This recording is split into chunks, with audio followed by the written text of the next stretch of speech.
उगल दिया। वो सब फिर थोड़ी देर में चैतन्य अवस्था में आकर के जीवित होने लगे, उठ करके चलने फिरने लगे। इधर मगरमच्छ खा खा करके सुंदर सुगंधित नैवेद्य समुद्र में किलकारियां मारने लगे, तैरने लगे। उसी समुद्र में राघव मच्छ नाम का जो सबका सरदार था, वो इसने देखा कि बड़ा आज तड़बड़ मची है अर्धरात्रि में जल के अंदर, मामला क्या है। ऊपर को थोड़ा जल सर निकाला, देखा एक मगरमच्छ से पूछा क्या बात है, आज बड़े हर्षोल्लासित सब लोग दिखाई दे रहे हो। एक मगरमच्छ ने कहा, राघव मच्छ महाराज, पता नहीं किस देश का कौन सा दानी राजा आ गया है, सुगंधित भोजन बना बना करके यहाँ डलवा रहा है। वही सुगंधित भोजन आज तक जीवन में नहीं खाया, पहली बार उसी को खा करके आज मेरा मन प्रसन्न है, इसीलिए जल के अंदर हिलोरे ले रहा हूं। लेकिन जब राघव मच्छ ने ऊपर मुंह निकाला तो उसको भी सेंट की खुशबू लगी। उसके पेट में बहुत बड़ा संदूक है, रावण का दिया हुआ, जिसमें कौशल्या बंद है। उसने भी उस संदूक को एक टापू पर उगल दिया। सोचे खा लो हम भी मीठा मीठा भोजन, और खा करके जब ये पच जाएगा तो संदूक फिर हम अंदर रख लेंगे पेट में। आज ऐसे हुआ, इधर संदूक टापू पर है, इधर महाराज दशरथ उधर जा रहे हैं। रात्रि का समय है, इनकी नजर संदूक पर पहुंची। देखते हैं टापू के ऊपर संदूक, उसको पकड़ा, थोड़ा हिलाया, कान लगाया। संदूक के अंदर किसी के रोने की आवाज जैसी प्रतीत हुई। दशरथ ने कारीगरों को बुलाया, ताला खुलवाया, और उस संदूक का ढक्कन जैसे खोला तो आज कौशल्या के रूप और लावण्य को देखकर महाराज दशरथ विस्मित हो गए। बहुत सुंदर है कौशल्या। कौशल्या के स्वरूप को देखा तो राजा दशरथ की शक्ति स्खलित हो गई। दशरथ ने कहा, कौन हो देवी तुम? कोई देव सुंदरी हो, देवलोक की अप्सरा हो, इस संदूक में कैसे आई? कौशल्या रोते हुए बोली, हे वीर, मैं कौशल नरेश की पुत्री कौशल्या हूं। दशरथ बोले, झूठ, कौशल्या के साथ विवाह करके मैं अपने साथ अयोध्या लिए जा रहा हूं। मैं अयोध्या का चक्रवर्ती सम्राट दशरथ हूं। कौशल्या ने कहा, यदि आप दशरथ हैं तो वो कौशल्या नहीं, मेरी छोटी बहन सुमित्रा है। तुम यहाँ कैसे आई? मैं माँ गिरजा का पूजन करने के लिए गई थी। लंका नरेश रावण हमें छल करके संदूक में बंद करके और कहाँ ले गया ये मैं नहीं जान सकती। आज कौशल्या को लिया और कौशल्या को लेकर महाराज दशरथ शिविर में आए, और उसके बाद सुबह हुआ, तंबुओं को उखाड़ा और उखाड़ करके अयोध्या लेकर गया। तो रावण पहले से ये जानता है, लेकिन अब इसने क्या किया, जब ये विवाह हो ही गया तो रावण ने ब्रह्मा की कठिन तपस्या की, ब्रह्मा जी को प्रसन्न कर लिया, क्योंकि सृष्टिकर्ता ब्रह्मा जी। हमका तुमका लड़का बच्चा कौन दे? दुर्गा जी थोड़ा देते, भगवान विष्णु थोड़ा दे, शंकर जी नाए दे। आहा, हमका तुमको संतान देने वाले ब्रह्मा जी हैं। सृष्टि का सृजन ब्रह्मा करते हैं, सृष्टि का पालन विष्णु करते हैं, और सृष्टि का संहार शंकर करते हैं। तो ब्रह्मा की तपस्या की, रावण के सामने ब्रह्मा जी प्रकट हुए और रावण से बोले, ए लंकेश, और मेरी प्रसन्नता के बदले तू भी प्रसन्न हो जाएगा। मांगो मांगो वर वरानने, जो मांगेगा सो पाएगा।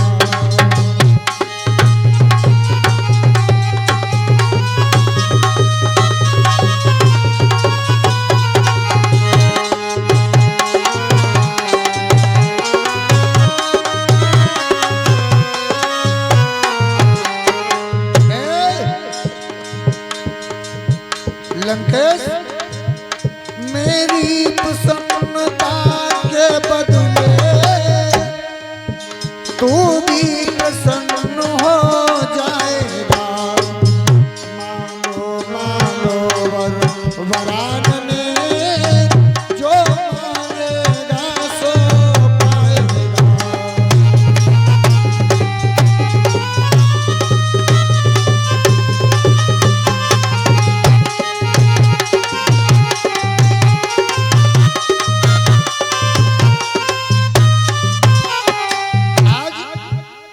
रावण से कहा जो इच्छा हो वरदान मांगो। रावण कहने लगा भगवान हमारे पास आपकी दी हुई सारी वस्तुएं, लेकिन जिस कार्य में आप निपुण हो उसी कार्य को करने के लिए हम कुछ वरदान मांगना चाहते हैं। ब्रह्मा जी बोले मांगो। रावण कहने लगा मैंने सुना है कि दशरथ के पुत्र के द्वारा मेरी मृत्यु होगी, तो हमें वरदान दो। हम मरना चाहते नहीं, हम मरना नहीं चाहते। वरदान तुमने दिया है कि नर और वानर छोड़ करके किसी के द्वारा मृत्यु नहीं होगी। तो महाराज ऐसा करो कि तुम ये वरदान हमको दे दो कि महाराज दशरथ की शक्ति के द्वारा संसार में कोई पुत्रहीन पैदा हो। और ये दशरथ रज भी रजते सोई, दशरथ रज भी रजते सोई।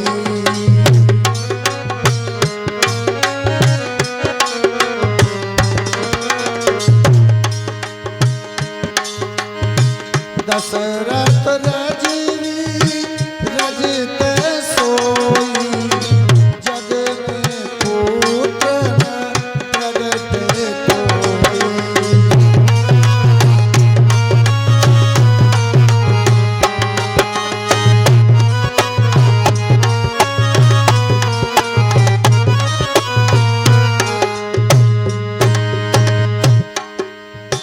दशरथ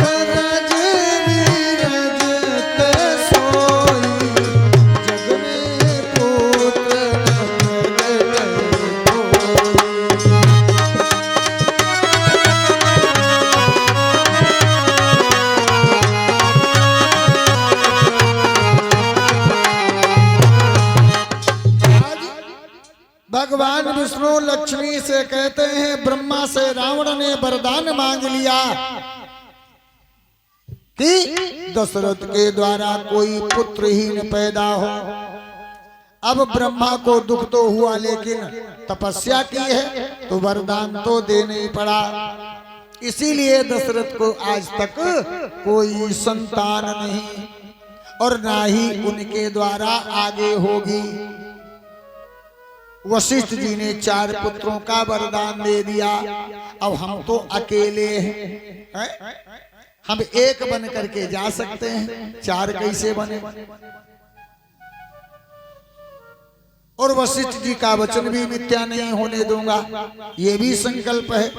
क्योंकि वशिष्ठ का वचन मिथ्या हो गया तो ब्राह्मण को दुनिया में कोई मानेगा नहीं। शेष जी कहने लगे भगवान हमसे कोई मदद हो सके तो हम तुम्हारी सहायता के लिए तैयार हैं। तो आज बोले कौन? भगवान सच्चिदानंद कि ऐसे तो तैयार हो जाओ। फिर कैसे? कि मैं राम बन के जाऊं। 4 लोगों को पहुंचना है अयोध्या में, और मैं राम बन के जाऊं, तुम बन के लखन आना। मैं राम बन के जाऊं, तुम बन के लखन आना।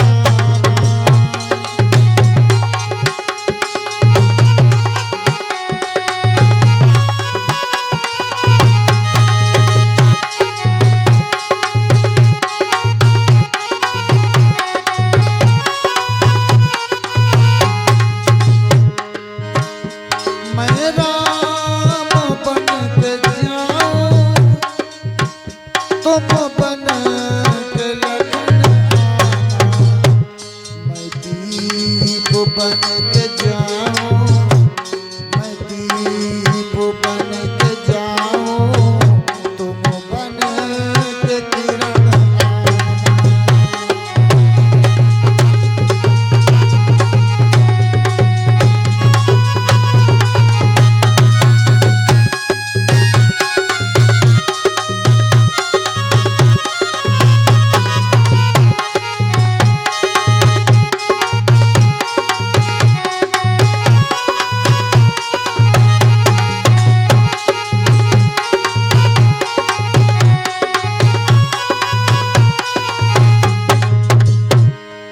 भगवान ने अपनी भुजाओं का मंथन किया, भुजाओं का मंथन किया, तो भुजाओं के मंथन से विष्णु की भुजाओं से दो वीर बन के निकले, तब विष्णु प्रभु बोले तुम हो सहोदर मेरे।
तुम्हारे वियोग में वैकुंठ में अकेली कैसे रह पाऊंगी।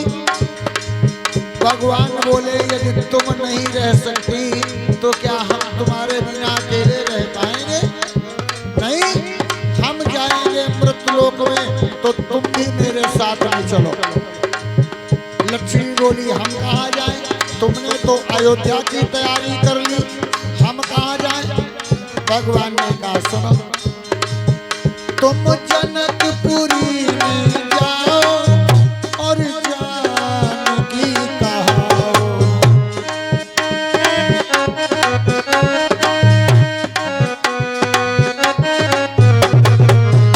तुम जनकपुरी में जाओ और जानकी कहाओ। लक्ष्मी बोली कहाँ अयोध्या, कहाँ जनकपुर, हमारा तुम्हारा मिलन कैसे होगा? भगवान बोले चिंता मत करो, तुम्हारे पिता जनक धनुष यज्ञ करेंगे, मैं विश्वामित्र महाराज के साथ होऊंगा। विश्वामित्र महाराज को तुम्हारे पिता पत्र भेज करके बुलाएंगे यज्ञ में, उनके साथ मैं भी आऊंगा और आकर के धनुष तोड़ूंगा और धनुष तोड़ करके तुम्हारे साथ अपना रिश्ता जोड़ूंगा। तुम जनकपुरी में जाओ और जानकी कहाओ। मैं बन के दूल्हा आऊं, बन के दूल्हा आओ, तुम बन के दुल्हन आओ। मैं बन के दूल्हा आओ, तुम बन के दुल्हन आओ।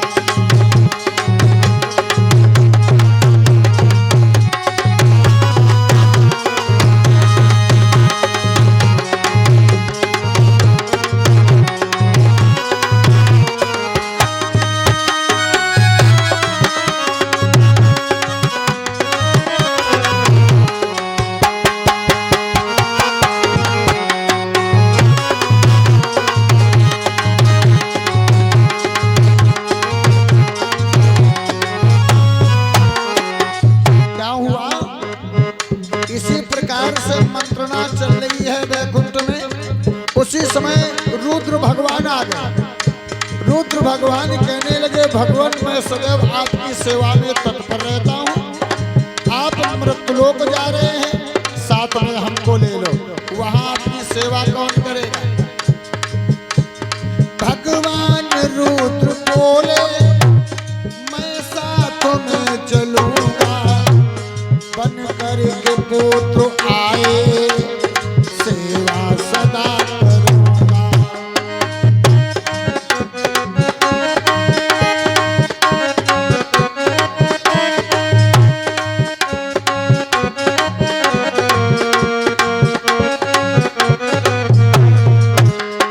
भगवान रुद्र बोले, मैं साथ में चलूंगा, मम पुत्र कहलाए, सेवा सदा करूंगा।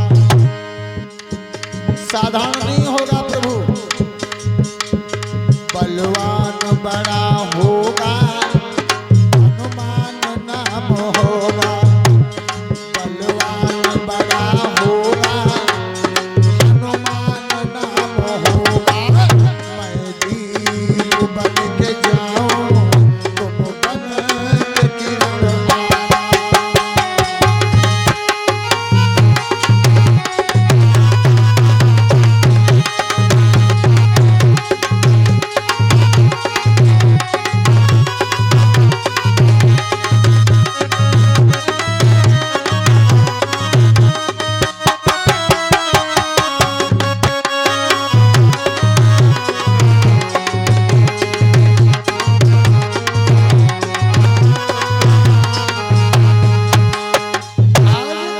इस प्रकार से विचार विमर्श हो करके फैसला वैकुंठ में हो गया।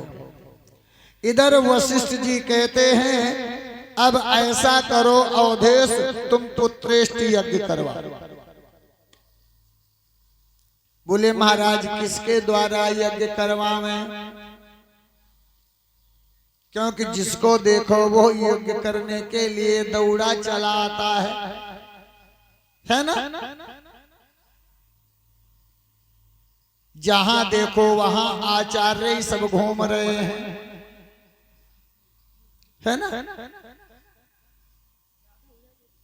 भाई देखिए, डॉक्टर तो डॉक्टर, लेकिन हर डॉक्टर